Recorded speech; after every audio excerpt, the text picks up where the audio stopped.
Om Namo Bhagavate Vasudevaya. Om Namo Bhagavate Vasudevaya. Om Namo Bhagavate Vasudevaya. Narayam Namaskritya Naram Chaiva Narottamam Devim Saraswatim Vyasam Tato Jayamudiraye Saraswataye Svabhadreshu Nityam Bhagavata Sevaya Bhagavatam Bhaktir Bhavati Naistiki Krishne Swadam Bhagavate Dharmajnana Divisaha Purnasya Drishamesha Purana Kodunodita Sarvavena Saramhi Srimad Bhagavatam Ishyate Tatra Samudratrutasya Nanyasvasya Pravikvachet Krishna Tulya Bhagavata Vihu Sarvashraya Pradishloke Pradyashraya Nanamatrataya Premahaya Bhagavata Krishnera Shriyanga Bhagavate Krishnaya Gopya Krishnera Rajrashya Bhagavatam Ki Jai.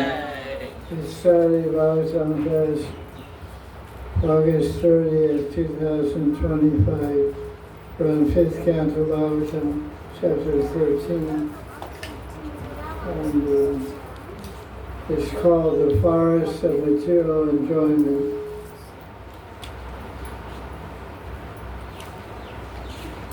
And this we're still at Jad Bharat. Jad Bharat is preaching to King Rahugana about detachment from material life and how to attain liberation. So this chapter answers the question, what is the path to liberation and who is traveling on that path? So we can see a chapter summary here, BBT.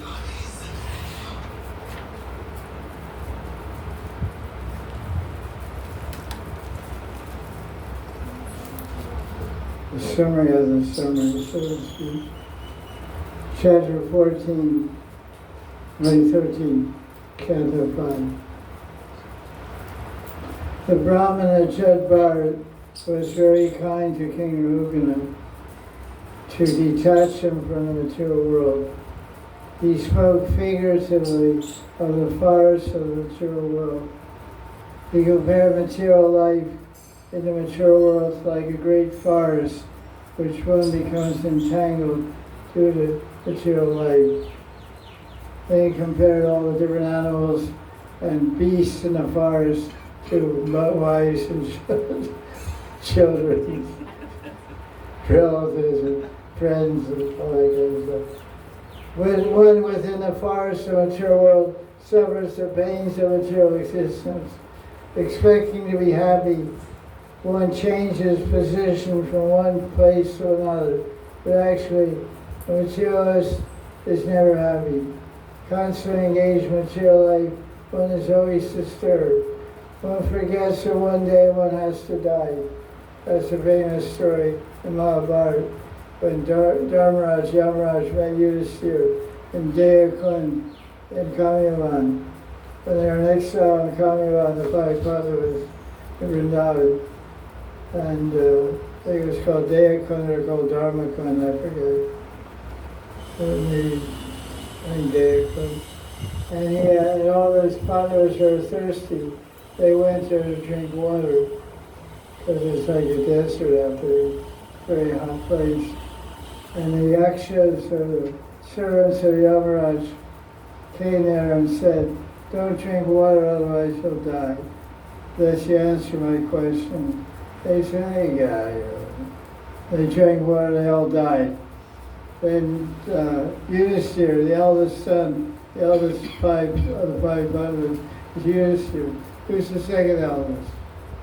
Bhima. Who's the third? Arjuna. Who are the twin brothers? Nakula Sahadeva. Nakula and Sahadeva. So they're all lying dead on the banks of Deyakund and Kamyavan.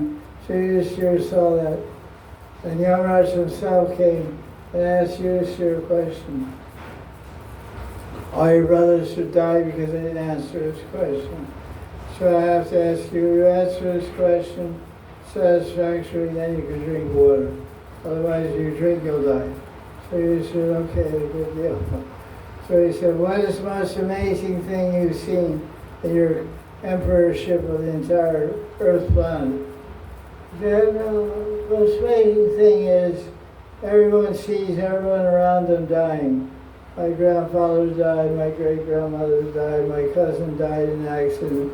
But I think I will never die. So he said, okay. So I'll give you one wish. You answer my question. What's your wish? Bring my brothers back to life. So that's where they got a new Dea. Dea means body. So Dea Kun is where you just to answer appropriately to Maya, material life. Everyone enjoys. Eat, drink, let's say. Row, row, row your boat.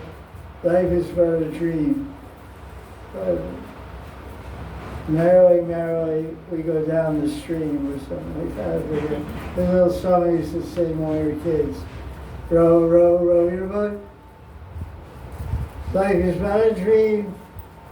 Merrily, merrily, merrily, we drift down the stream. So the stream is birth, youth, old age, death, and we just keep doing it again and again. So, constantly engaged, one forgets he's going to die one day. Although one suffers severely by illusion of Maya, one still hankers after material happiness. Aniyor. By hearing from Jad Bharat all this philosophy, Maharaj revived his Krishna consciousness. And that's the word of the day. I heard about God consciousness and the absolute truth of Brahman and the force and energy. But until I came to this I never heard about Krishna consciousness. And that became a new term, and I rather like it. Because to be conscious of Krishna is blissful. And to be unconscious of Krishna is blissful. So, Jad Bharat, I don't say revived, but it says revived as if he had already. He didn't revive, he manifested. He manifested Krishna consciousness. There's a lot of tricky words in these books. You have to be very aware when you read. Because the idea of prema dormant in the heart, and we fell from the spiritual world, it relates throughout all these commentaries. So you have to be sensitive to that, to understand what's this idea compared to the traditional Goswami teaching. And also not only Goswami teaching, all teachings of every sampradaya. The awakened sampradaya who based their Torah on the Upanishads, and all the Vaishnava sampradayas all preach basically the same thing that the Goswamis taught. That's the interesting point. They taught that they're living in these eternal, every sampradaya teaches living in these eternally in the material world. It's Jivadma. Didn't come from anywhere. Didn't fall from Brahman, wasn't Lord Brahma. He fell down the earth on. He's been here forever. But you can get out, that's good news. So, by associating with Jad Bharat, Rahugana became God conscious, Vishnu, aware of Vishnu, and his illusion was ended. A big pardon from Jad Bharat for his misbehavior. All this whole story was narrated to Pariksha Maharaj by Sukadeva Goswami. Okay, let's look at verse number 1. Let's get started. So it's a long verse.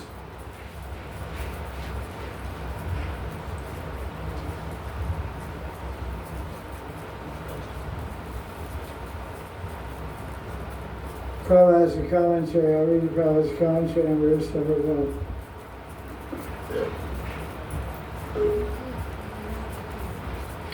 We can easily understand how difficult and insurmountable it is to conquer sense gratification. According to karma, one has to immediately accept another body when one dies. one is forced to accept a certain type of body. This is according to the laws of nature. Due to the living entity's ignorance of one's eternal blissful life, one becomes attracted to material activities under the spell of Maya. One thing I want to pass on to my students is a speciality. Maybe others I can't say, but I can say it's my speciality. Is that whenever I see a pronoun he, I say one.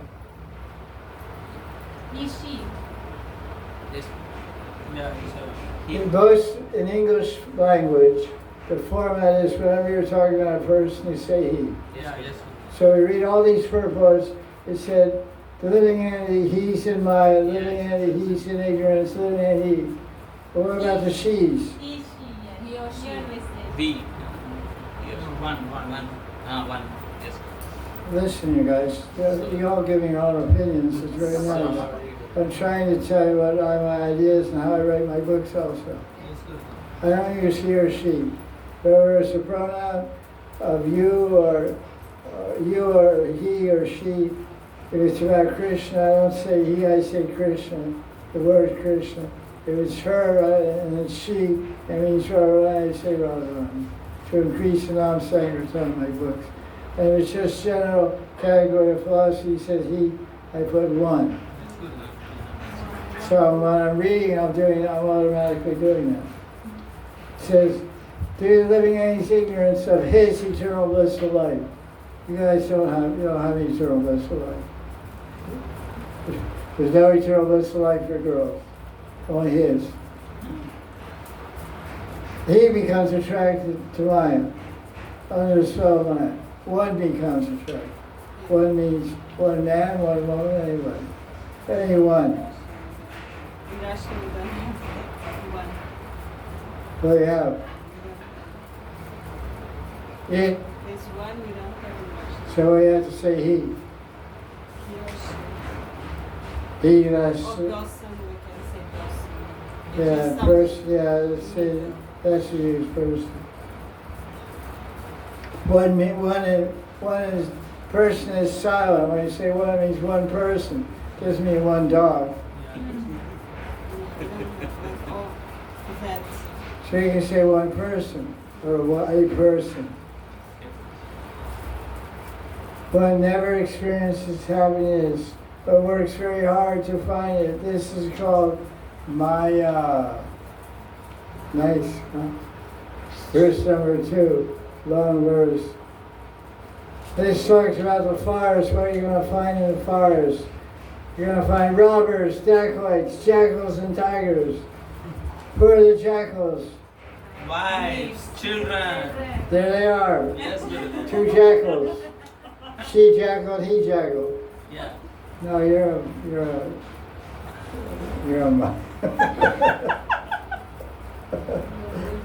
The dead of night, listen what happens to what the kids do and the wife does. She's saying I'm wolf. What's she say? Wolf.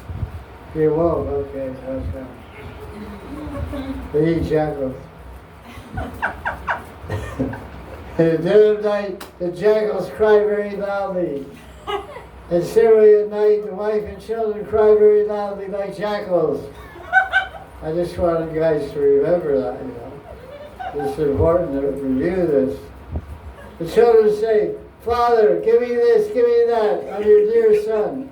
And the wife says, I'm your dear wife, give me this, give me that, I need it now. This way.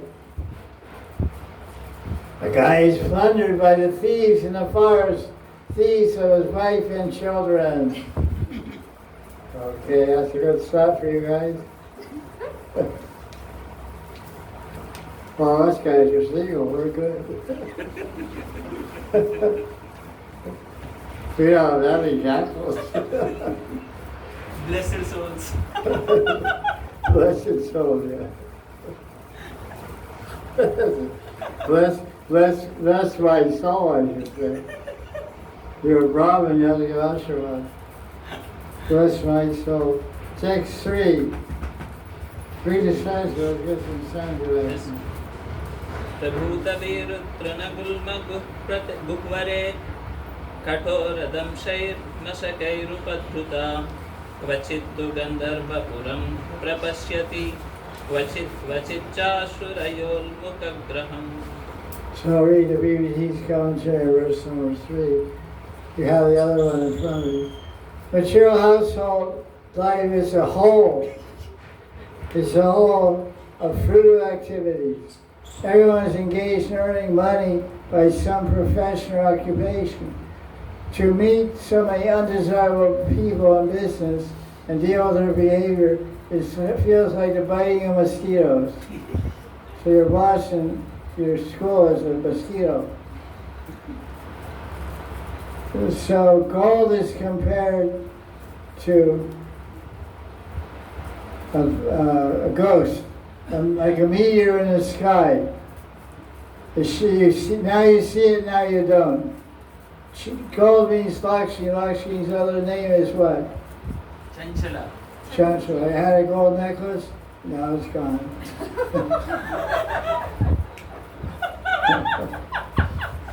I got it 2 years ago, now it's gone. Easy come, easy go. Generally, karmis are attracted to gold or money. And gold and money is compared to ghosts and witches. Because ghosts and witches are invisible. So they steal your money is here today, gone tomorrow. So, some devotee sent me a letter. He's not initiated, a bhakta. He said, all I see everyone around me is investing in stocks and bonds to plan for their future retirement. They have to have money to live by. So should I do this? The young guy working, not married yet. I answered a letter. I said, the first law of nature, self-preservation, is the first law of nature. So do whatever it takes To preserve yourself. I said, do whatever it takes to get a house, to get food, and get clothing. And spend your time doing Radha Krishna bhajan. But what I gotta say, go gamble, go invest in stocks, you know. And I can't preach what I did. All I did was shout Hare Krishna. For 50 years I had a room, food, clothing. I had no investment, no stock, no bank account, no insurance, no nothing. Yes. So can I tell them that? No. So I can't tell them to do what I did because we won't be able to do it. Okay, text number 4. Everything is based on faith. Most people have faith in money. Very few people have faith in God. You have faith in God, you get money automatically. Yoga Shevam Bahamyam. It provides for devotees. When one becomes a devotee, how many people are working for him? If you're not a devotee, you have to work for so many people. When you become a devotee, how many people are working for you? Holy universe. Devatas. That's right, that's a smart guy. 33 million devatas are working for a devotee. Because they're all limbs and parts of Vishnu. So when you're chanting Vishnu's name day and night, worshiping a Murti of Vishnu, and reading about Vishnu and serving Vishnu, he makes all arrangements through Indra, through Surya, through Chandra, to preserve your body, your mind, your intelligence. Everything is preserved and maintained by the arrangement of Vishnu and 33 million devatas. That's right, the devotee has no fear, no anxiety. Like Prabhupada always used to say, Krishna is providing 200 kilos of food for the elephant every day. And he's providing 1 grain of sugar for the ant. And eats 1 grain of sugar all day. The elephant eats 200 kilos of bananas. Or whatever you can find. 200 kilos. Just to fill his belly. He drinks 500 liters of water. So it's all being given by God. So text 4.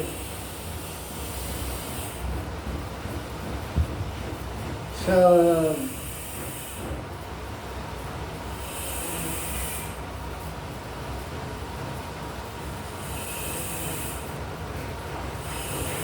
Bar is telling the king in verse 4, person runs here and there in the forest, thinking that his house and wealth are his own. And he's covered with whirlwind and all this kind of stuff. DVT purport is nice. It says, talks about karma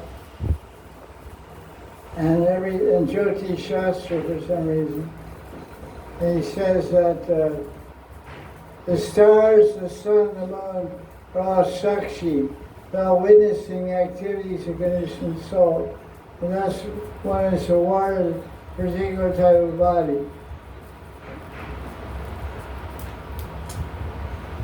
The materialistic person does not consider that their activities are being observed by the stars and planets, they're all being recorded. Not knowing this, conditioned soul commits all kinds of activities for satisfaction of desires. And then verse 5, he talks about crickets of envy. This is pretty wild.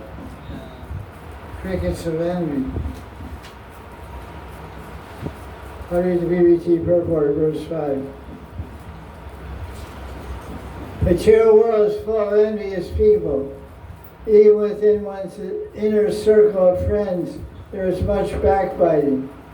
This backbiting and criticizing of friends and partners is like the sound of crickets in a forest. You can't see a cricket, but when it hears its sound, it becomes aggrieved. So you can't see your criticizers and your backbiters, but you can understand someone's criticizing you. How?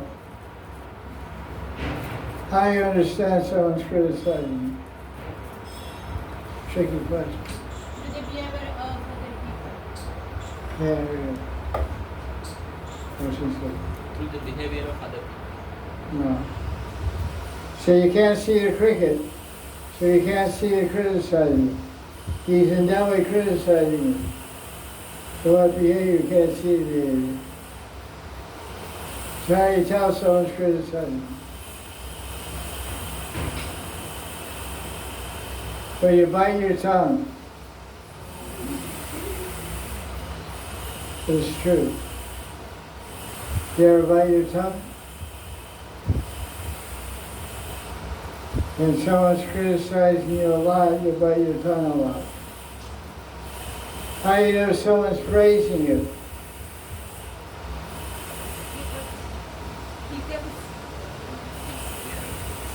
Is it echo or what?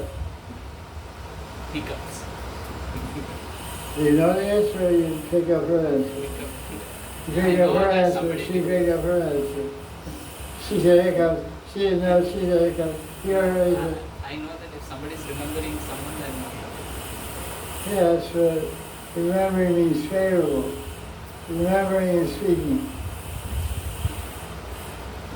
Sometimes I have hiccups, I pray to Krishna. Who is ever remembering him, tell him to stop.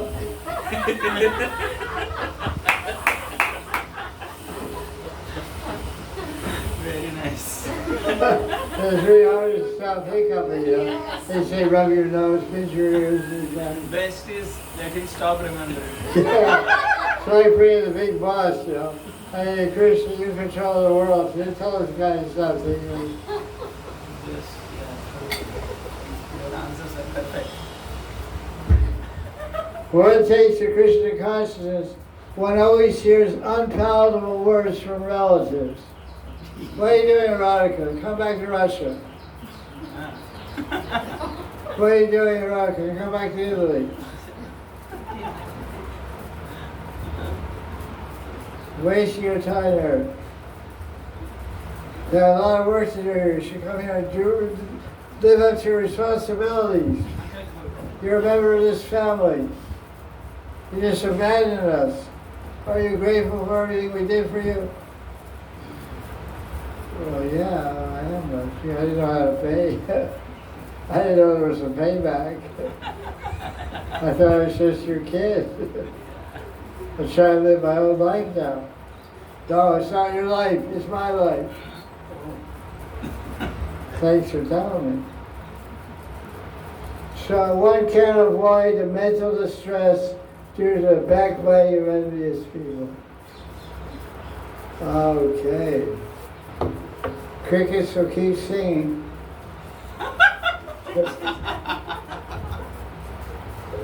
Okay, let's go through the chapter. It's getting more interesting. Look at verse 15.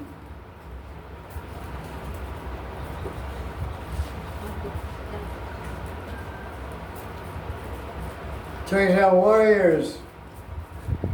The real warrior. Warrior means courageous, valorous, heroic, courageous person. So Vishnu says, real courage is having no enmity, no envy of anyone, and giving up all material attachments. That's real courage. I wonder what Prabhupada says about this verse.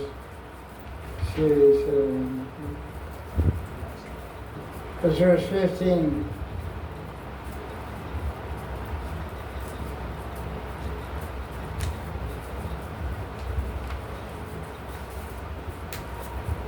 Prabhupada does not a commentary on that verse. 15. So we should become warriors, be courageous, give up envy, defeat envy. Now chapter 14 is the explanation of the forest enjoyment, how the crickets are, jackals and this and that. Who are crickets, who are jackals? Review of why is a jackal and all that stuff.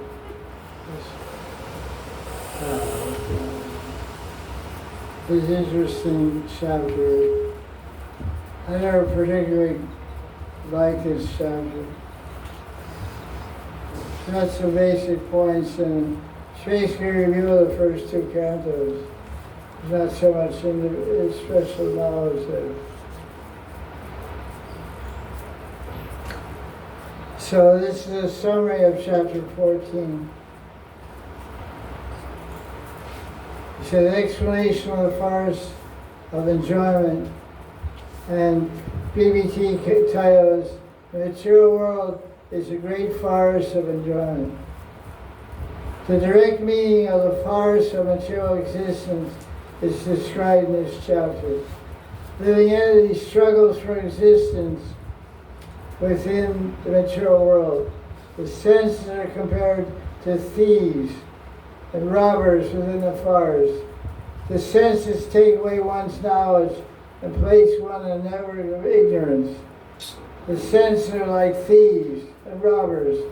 They steal one's spiritual knowledge. So that's the fact.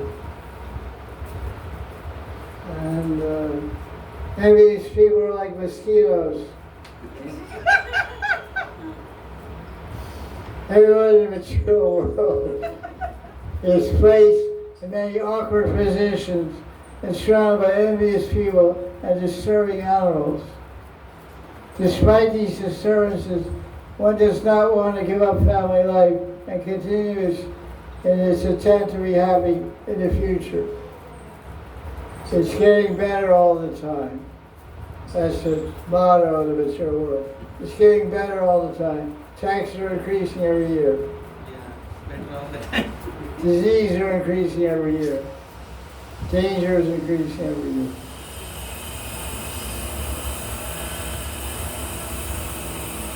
One becomes more and more entangled in the results of karma. These are just kind of wake up teachings. The material world is simply an embarrassment.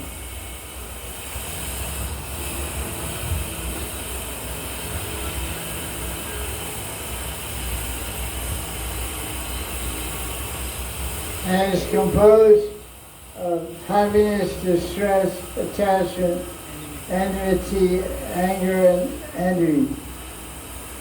On the whole, it is simply full of misery. That's the summary of chapter 14. Sounds exciting, huh? Yeah. So let's dive into it. Dive into the forest of material suffering. It's like what we're in this forest. Forest of material enjoyment.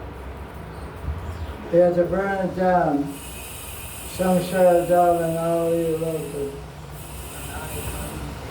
Shanaya Karina Ganaganatam. Protestikaya Ganavasya. Vande Devashicha. Verse 43 of chapter 14. 43 Guru. Yeah, 43. Big jump.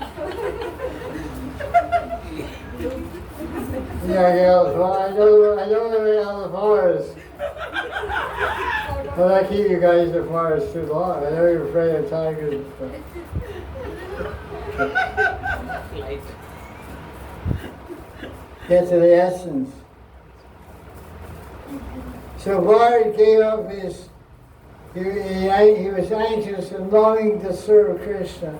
So he gave up his wife, sons, friends, and kingdom. Although they were very touching to his heart at a young age. How old was Bharat when he gave up his wife and kingdom? 1000 years. How old was Bharat? 1000 years. I don't know myself.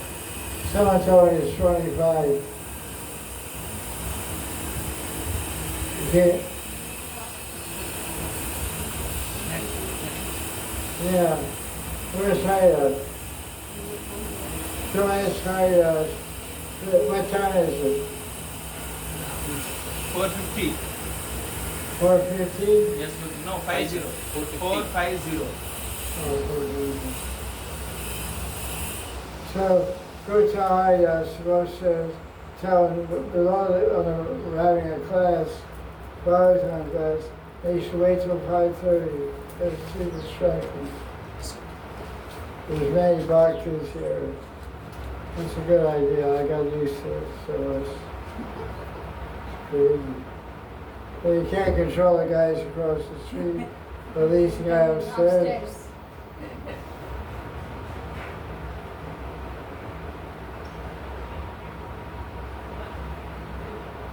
You become a spiritual warrior when you give class in Ronica. There's so many distractions and noise and harikatas, loudspeakers. And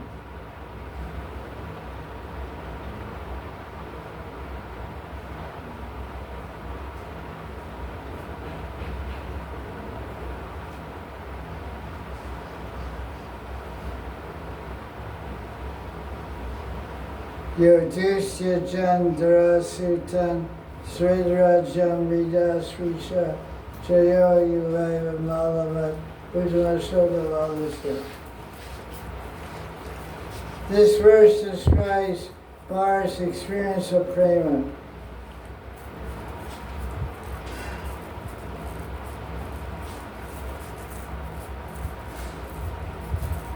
So what's the difference? So this verse implies that you have to have prema to be able to become detached. Is that true? How does that work? The verse that says, Vishnu says, that Bharat was able to give his kingdom, his palace, his wife, his children, his money, his gold, his kingdom, everything, because he had Krishna praying. So my question is, if one doesn't have praying, that means he or she can't become detached. Is that true or false? What's the difference of attachment between praying and not praying? So answer. Two questions. Attachment to Krishna or attachment to Bhagavan. If you didn't get it, can't be detached. Yes, good. Prema means detachment. Otherwise, same question. Let me explain. Sadhana is a practice to give up attachments. So one can give up attachments externally at the level of sadhana, up to the level of bhava and prema. But when it attains prema, then all the internal attachments are given up. Just like a man or a woman may be attached to each other. But externally they can give that up by following brahmacharya or following regular four-year principles. But internally there's still some scars and vasanas for man or woman. When you attain prema, then you give it up. So that's why we practice sadhana, so we can get some mental strength and power of discrimination. Because avoiding things externally all the time doing sadhana, what's happening to our chitta? It's becoming Cheto Dharma Marsham. Srimatan Swakata Krishna Punya Shravana Kirtana. That verse in the Bhagavatam, Vidyanta Stari Bhajani, Vidyanati Sritsatam. Krishna's in the heart while we're doing bhakti. Externally we're controlling the senses. But internally our mind is still desiring or either dreaming of sense gratification. But we're not doing it. We're not doing it externally. So Krishna is gradually removing the internal impulse of desire. So that's why it's so important to externally control the senses. You can never stop a fire. There's two ways to stop a fire. One is to not pour gasoline on it. The other is to pour water on it. So sadhana is like pouring water on a fire. It's still sputtering, it's still burning. But prema is like taking away the gas so there's no more energy for the fire to burn. So that's why sadhana is like pouring water. It reduces the intensity of the fire. When you pour enough water, you do enough sadhana, it puts out the fire. You just take away the gas and there's no more fire.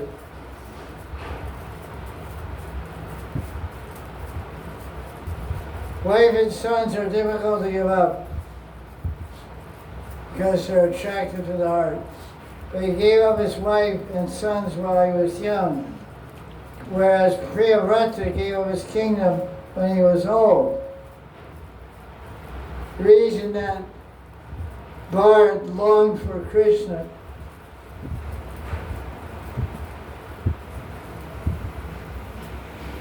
because Krishna was famous for beautiful form, qualities, and pastimes, sweetness, and power. So therefore, because of all that sweetness and leelas, Bharat wanted to have darshan of Krishna. And that desire and longing, utkantita, the desire and longing to have darshan of Krishna, to see that sweetness, to experience that power, and to see that beauty, he gave up everything he had in his hand to catch Krishna with his hand. Just like Vilamangala Thakur and Krishna Karamita, he became blind. And Krishna used to come and bring him milk every day. And Krishna used to play with him. He would sometimes touch his hand and hold his hand and drop his hand and run away. See if you can joke with the blind man, Surdas. Say, can you catch me? And of course he would run and he couldn't catch me and he couldn't see. So then he just sat down on a rock. He said, okay, you can get away from my hand, but you can never get out of my heart. So Vilamangala Thakur, he caught Krishna in his heart. So the same way King Bharat Maharaj, he had a desire to capture Krishna in his heart, so he cleared everything else out of his heart. His wife and kids and kingdom and kingship and prestige and everything. He gave up the world to try to catch Krishna. Eventually he did. Krishna says, the name of Krishna is so attractive, one can give up everything in the material world to attain Krishna. Maharaj was an ideal king and teacher, an emperor. He possessed all the opulence of the material world. He was like some sheik from Dubai or something. He had unlimited wealth. But Krishna was so attractive, is so attractive, that he attracted Maharaj from all his material possessions. But somehow or other, by Krishna's arrangement, King Bharat became affectionate to the little deer. He had to accept the body of a deer. But due to Krishna's mercy, he didn't forget his previous life. He understood how he had fallen. Then when he took his next life as Jad Bharat, he was careful not to waste his energy. He walked around the world as a deaf and dumb person, so he could concentrate on bhakti. We had to learn from King Bharat how to be cautious in Krishna bhakti. Any service rendered to Krishna is never lost. A little service is a permanent asset. Swabham apyasya dharmasya chayate manasarvaya. Nice commentary, my brother. That kind of, next verse is verse 44.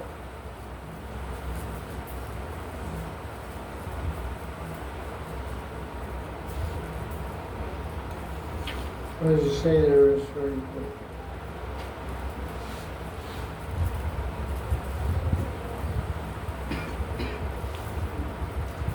He was really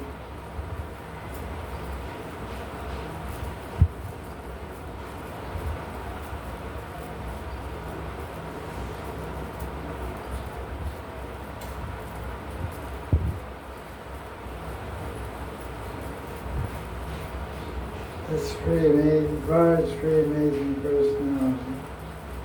Here's Prabhupada's commentary on verse 44. Verse 44 is how he gave up everything.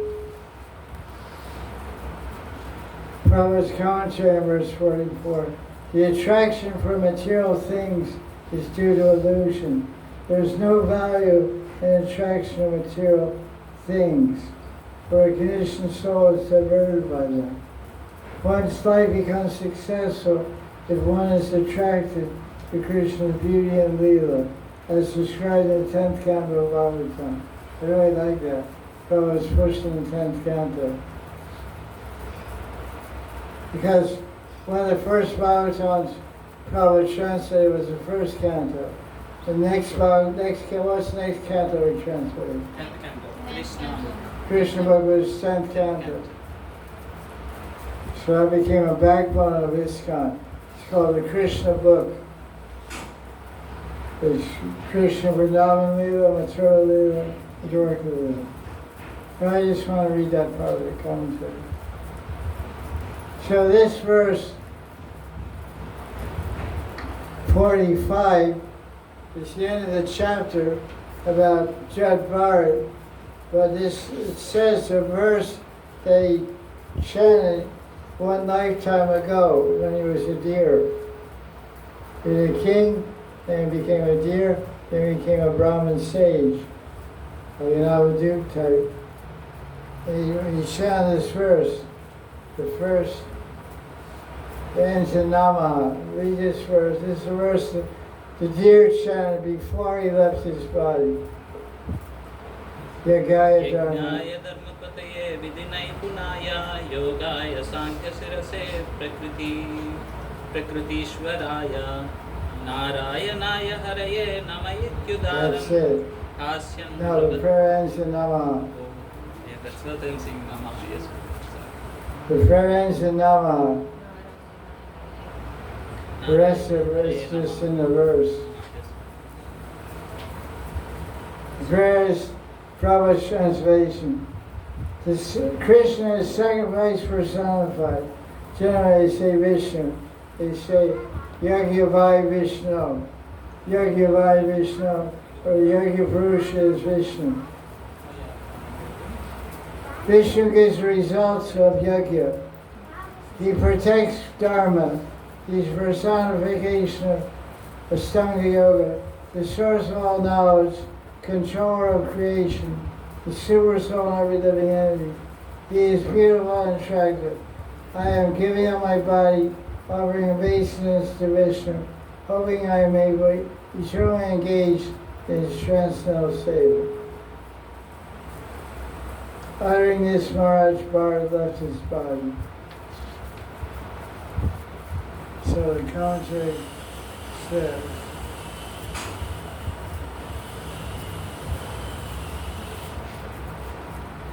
Vishnu's coming in. Prabhupada says that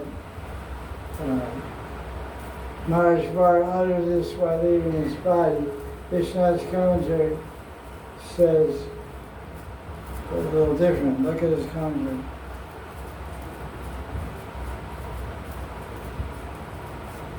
He says, while desiring to give up his dear body, not at the time of death, but before he died, the deer chanted, because the Lord made him take another birth to perfect his bhakti. So this verse was chanted by the deer. That's the distinction that's made by Vishnu Chakravarti's commentary in verse 45. This verse was chanted by the deer. Prabhupada in his translation, he says,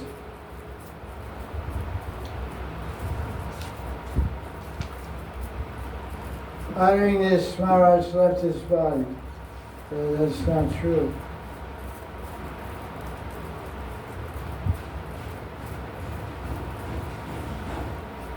In the commentary, Prabhupada says, it's interesting that the commentary sounds like Vishnu. Although Bharat had to accept the body of a deer, he could remember Narayan at the time of his death. Consequently, he took birth as a perfect devotee in a Brahmin family. This confirms the statement in Gita 641. Shuchinam Shrimatam Gehe Yoga Brashri Jayati. One who falls from self-realization takes birth in a family of Brahmin Suchi, or wealthy people. Maharaj Bharat appeared in a wealthy family, but took birth as a deer. But because he was very cautious within his deer body, he became born Brahmin. That's pretty amazing. You think the dog eats erotica and next night you Brahmins at the Sangam, maybe Bandhas, or they may be liberated also. Maybe the last birth, can't tell. I mean, they were Brahmins last time. It's hard to say. So that's the end of chapter 14. Then chapter 15. It's upstairs. Yes, you. It's 5:30 already? Hey, forget about it. It's like, you can't win. Vrindavan is called surrender. You know, what can you do? You can't fight it. There's justice and there's Vrindavan. Where's the justice? And that's why toleration is good quality. Okay, the 15th chapter describes the family of Rishabhadeva, the sons of Bharat, etc. This chapter especially describes King Gaya. It describes the descendants of Bharat Maharaj and many other kings. King Gaya was a partial, he was a Kalamsha, he was a partial incarnate or avatar of Vishnu. Because he had great devotion to Vishnu, he received the title of Mahapurush. So sometimes we hear in India, they describe different great saintly people as Mahapurush. It's a very common term in India to glorify some great saint, says a Mahapurush. But here he's an avatar. The King Gaya was actually an avatar. Look at verse 7. He describes something of the qualities of King Gaia to inspire us. Verse 7, the fourth line.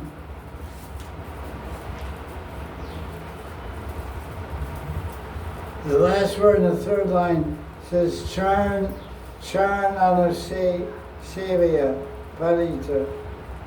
He was absorbed in serving Bhagavad Bhakti. He was absorbed in serving the feet and Bhakti Yoga. He was serving Bhagavan in Bhakti Yoga.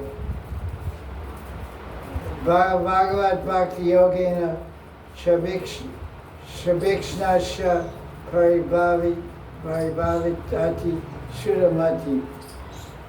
Very nice Sanskrit description of King Gaia. Avi Shana, the word Shana there, Shana means moment to moment. Avi means all time, at all time, moment to moment. Paribhav. He was completely full of Baba. And his matir, the last word in the fourth line is M-A-T-I-R. Matir means intelligence, conception, mentality. It was pure. He had a pure mind. So the translation is there. With his pure mind, he was constantly filled with love for Krishna.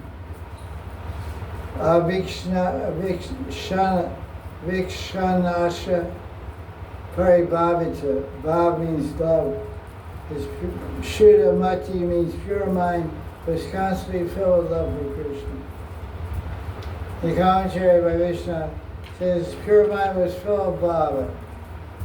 That's desirable state to attain. Verse 12. King Gaia was doing a big yajna, and all the devatas came there, because when the kings did the yajna, the Brahmins produced samaras. Samaras is kind of a rasayana. It's kind of a drink that makes you live forever, makes you free from all sickness and disease.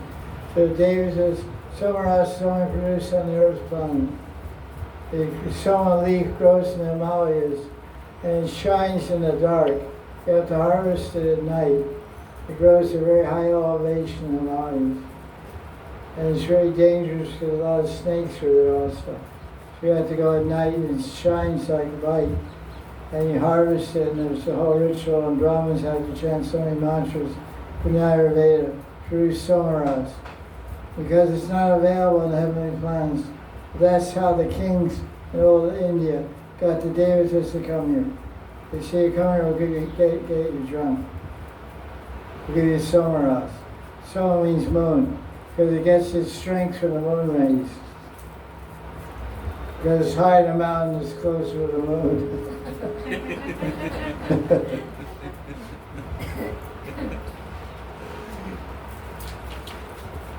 Somaras is like nectar of immortality. When you drink Somaras, you have the strength of 10,000 elephants. Very strong and very powerful. So Indra's the king, so he likes it. So it's described, he came to the yoga, he drank too much of it. He got drunk. It's kind of funny, but Indra became drunk. That's what it said. Let's see what the commentary is. PBT. Poor Andrew's having a hard time. Can't stay away from his Somaras.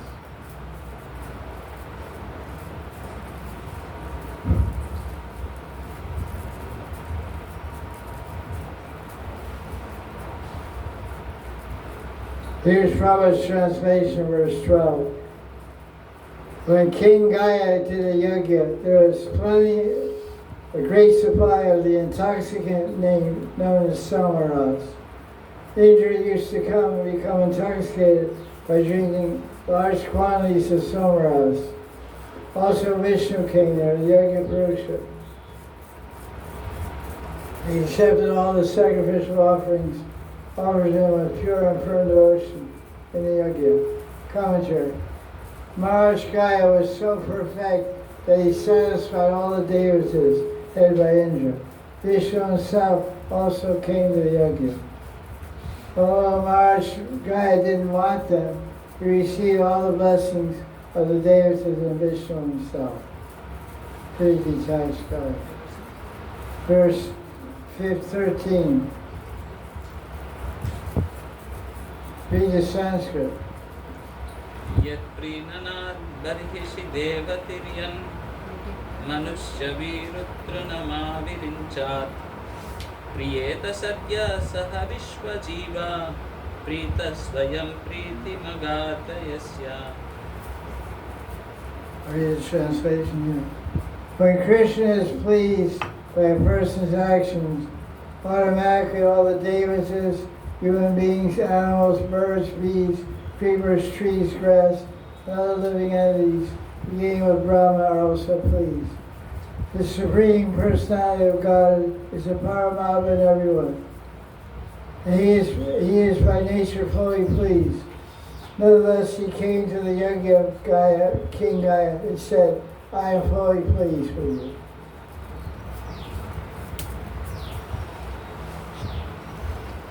That's pretty good. You please one, you got 33 million. Hey, one guy happy, you make 33 million guys happy.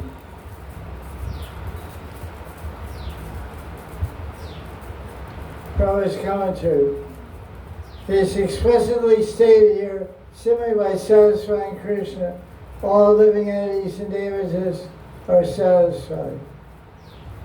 If one pours water on the roots of a tree, the whole tree is nourished. If Krishna is satisfied and pleased, was so pleased with the behavior of King Gaya, he personally came to the yajna and said, Tatastu, or Toshna, I am fully satisfied. Who can compare with Maharaj Gaya? That's the whole idea of bhakti. Krishna, Anukuyena Krishna.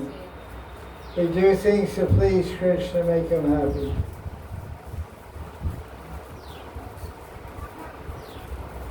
Verse 14, no. Verse 14, 15. 14, 15. It's a long verse. It's all about his kids and all his living kids and descendants. I just picked out Prabhupada's commentary on 14. No.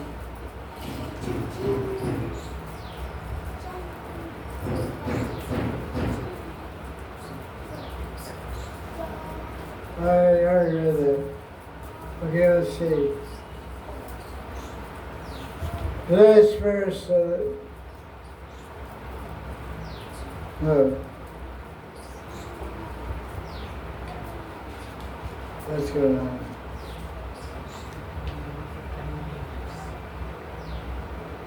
I read that. Okay, last verse, 16. There is a famous verse about King Viraja, who is the descendant of Bharat. Because of his high qualities and wide fame, King Viraja became a jewel of the dynasty of King Priyavrata. By his transcendental power, he decorated and blessed the devatas.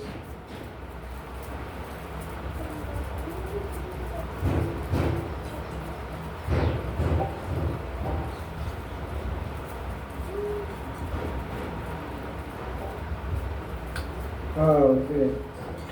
The commentary of Prabhupada is pretty interesting.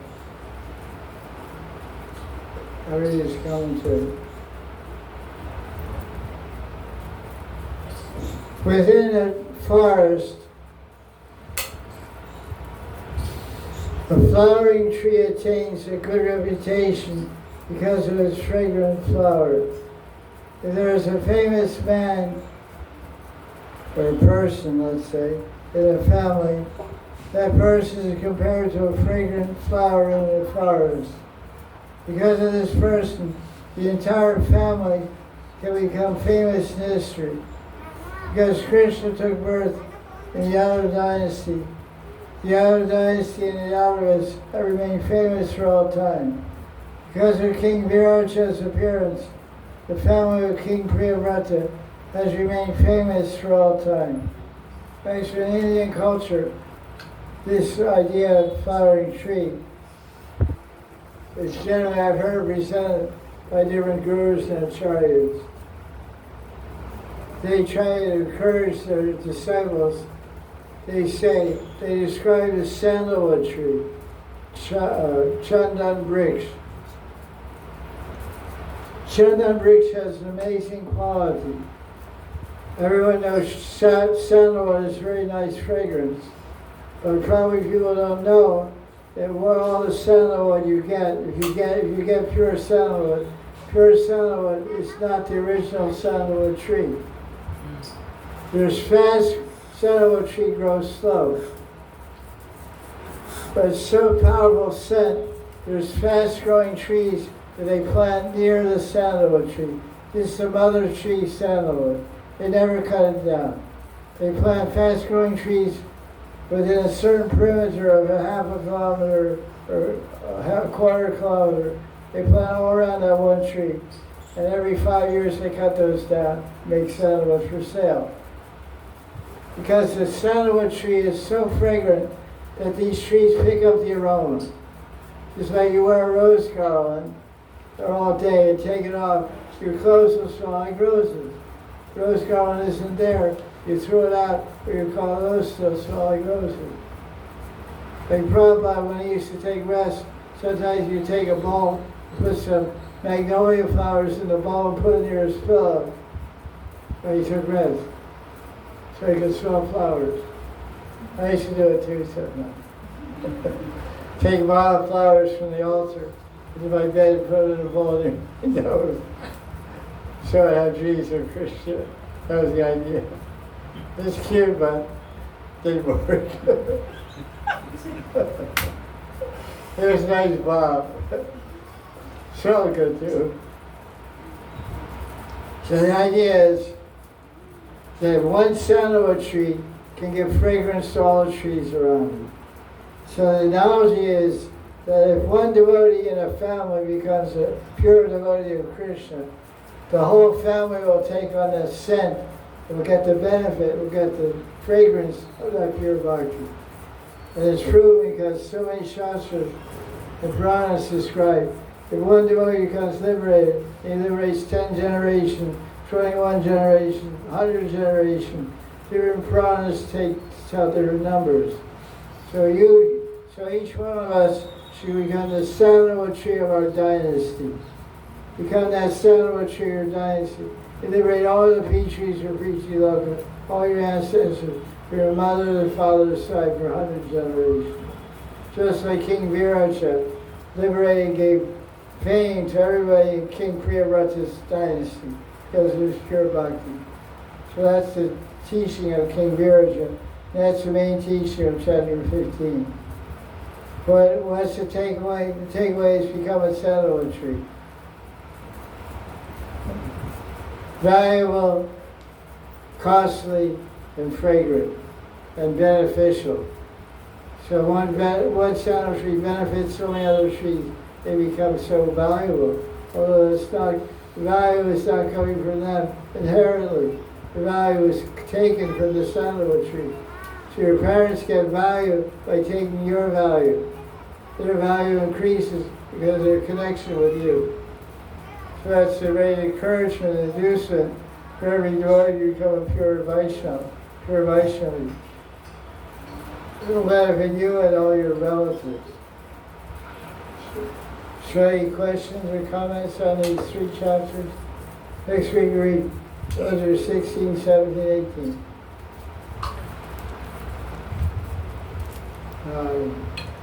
Yeah, it's more. No. In this chapter, 15th chapter, after Priyavrata, after some time, King Gaya appeared in that family, and after King Gaya, King Viraja appeared.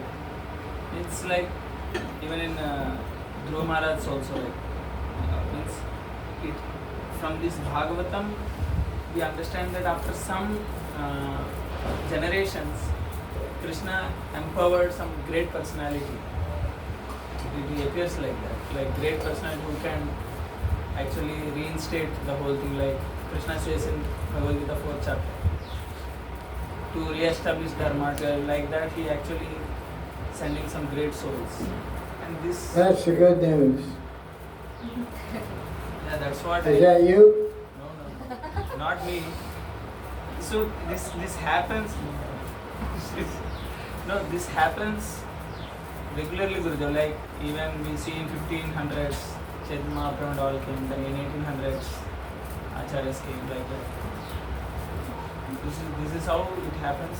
Means I felt that. That's what I'm asking. Yadaya Dharmasya Granirvati Bharata. Yujanama Dharmasya Tadadhanam Shidamya. There is always Krishna sending pure devotees to liberate the devotees. Yeah. Like now in Vrindavan, you have Premananda Baba. You have Vinod Baba. You have so many great saintly persons helping millions and thousands of people. They're avatars of Bhagavan. Kripa Shakti avatar. Yes, Kripa Shakti. This is really beautiful. This lotus flower is really big and thick and beautiful. So many petals, thin petals. Very rare. Sahasra. Very rare. Yes, Sastra. Sahasra Dala Padma. Sastra. Sahasrar Chakra. Sastra Chakra. It should look like that. Yeah, it's looking like that. Very big. I wish. That's really beautiful. Yeah, beautiful. Lot of petals.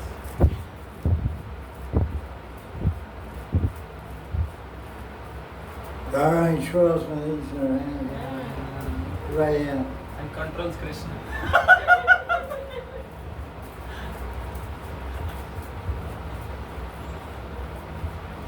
I don't know what, yeah.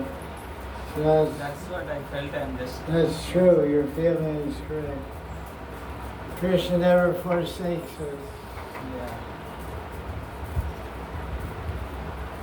He's always looking after us.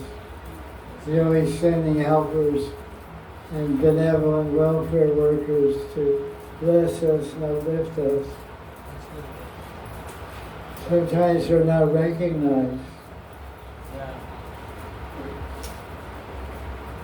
Okay, Srimad Bhagavatam ki. Jai.